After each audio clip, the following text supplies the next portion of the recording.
So the Quran perfect preservation is one issue. The other issue would be the Quran is uncreated. Do you know? Do you believe the Quran is not created? Created? Not created. Yeah, it's uncreated. How did you? Do you know? What are you talking about? The Quran is not created, and then it's already existed eternally. It is an attribute. It is an attribute of Allah. If you know that, have you noticed that?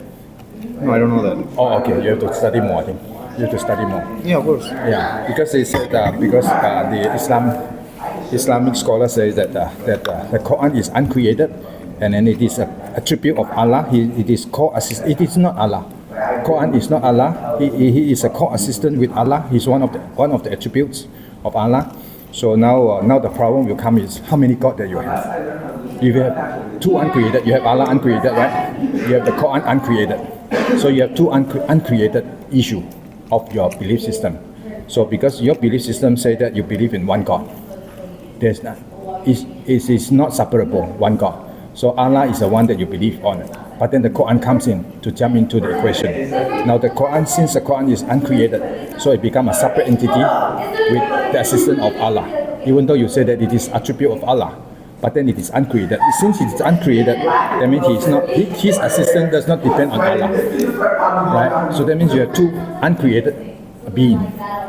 So you have a two being, so two divine beings in your equation. So that has posed a very debatable issue among the Islamic scholars. So the Islamic scholars have to settle this issue. Previously, the Islamic history, initially they said that the Quran is created. The Quran was actually created, but later on they banned that doctrine. They said that Quran is uncreated because they put the creation of Quran become heresy.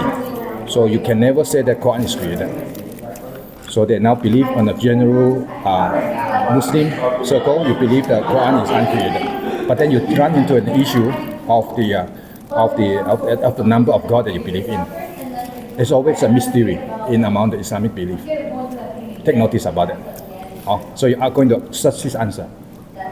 I'll give you the assignment. It's good to talk to a non-Muslim, So give you a lot of thoughts because I studied that and I find it very fascinating. The Islamic faith is a lot of things inside, and a lot of Muslims, a lot of scholars, they never agree with one another. The Muslim scholars, none of the two Muslim scholars agree with one another about the doctrine of the Islamic faith. This is also fascinating. So that's why I'll find that I have a little bit concern about the reliability of the faith after all. If that's the case, what you're believing is very risky. Who tells you? Who gives you the standard? Who tells you that what you believe is true? So there's a big question mark. Can you see what I mean? Can you see what I'm coming? So if there's the different interpretation, the different standard, the different demands, different system, that means which one do you think is correct? And then among the Islamic scholars, they can deny one another. For example, there was one ayat in the Quran saying that Jesus did not crucify. They killed him not. They did not crucify him, nor did they kill him. Jesus did not die on the cross. So Jesus was taken away to Allah. The one you know. Yeah. So but then the history, in the human history, the Jews and also the Romans, they recorded in the historical books that Jesus died on the cross. So that's why that gives a lot of problem with scholar who has intellectual. They have knowledge about history. They know that they have to reconcile with the issue. That's why you have a different standard, different position coming out from the Islamic scholars. So whether Jesus died on the cross or not died on the cross, so there's a lot of variety because in the Quran itself has an ambiguous sentence. The Quran itself is ambiguous. It said they did not crucify, neither they killed him. That means Jesus was crucified, but they didn't kill him. It can be one of the interpretation. Or it can be said that Jesus did not die and Allah took him away.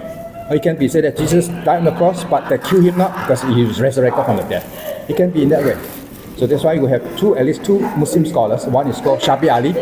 Shabi Ali is a Muslim scholar. You can find his YouTube. He's a lot of talk. He said actually Jesus was crucified on the cross, was nailed on the cross, but he did not die. He was just suspended. And then when they took it on the tomb, because of the good environment, so he resurrected and then he ran away. That's one position.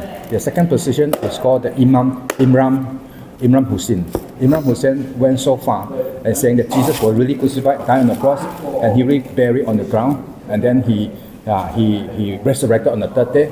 And then later he talked with the disciples, and then he took up to heaven. So that Imam Hussein has a position same with Christianity, but he said, yet at the same time, Jesus did not provide salvation. So he goes back to the same doctrine of Islamic. You need to pray 5 times a day. You need to go to Hajj. You need to do good works, all these things. But he denied Jesus' resurrection as a powerful miracle to save human mankind. So you can have the variety and conflicting ideology among the Muslim scholars. Just because of the Quranic verse is ambiguous and it does not tally with the historical facts. I mean, the general interpretation of the Islamic Ummah right now says Jesus did not die on the cross. That generally consensus did not align with the historical record.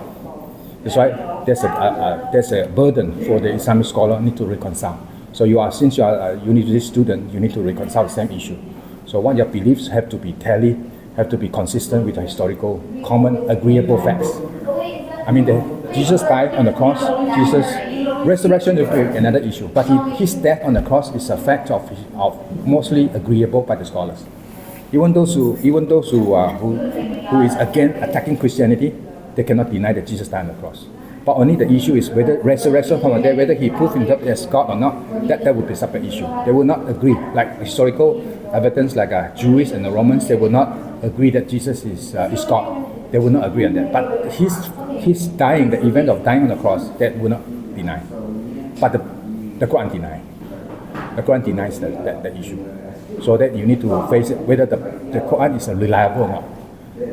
The Quran is a trustworthy book that you are reading, you are believing in.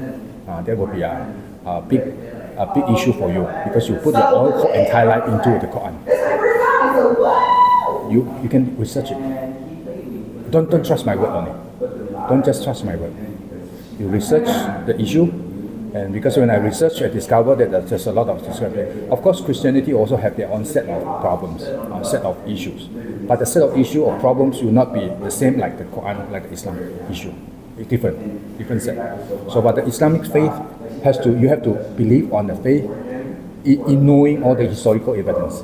You have to take it away, all the evidence. And then in the Quran record also you have a mixture of wrong association of people identity inside the Quran. Like for example, one of the issue is Mary's mother, Jesus' mother. Jesus' mother is called Miriam, right? Miriam. Miriam was called to be the sister of Harun. Harun is Moses' brother. So if Miriam is the sister of Harun, that means they are both brother and sister. But do you know the facts of historical narrative tells us that they are separated by 1,000 years apart? Yeah, 1,000 apart. 1,000 years. How can they be brother and sister? So the Quran will obviously make a mistake. You know why it's a mistake? Because Moses and Harun, they really have a sister called Miriam. They have an older sister called Miriam. So that Miriam, the older sister Miriam, conflicted with Jesus' mother because the same common name. So they become brother and sister. But actually they come from different tribes. You cannot see the Muslims say that, because Miriam can be he's just an analogy or just a representation of the goodness of Miriam, of Moses' sister. But it cannot be because they are not the same descendant. They are not same tribe.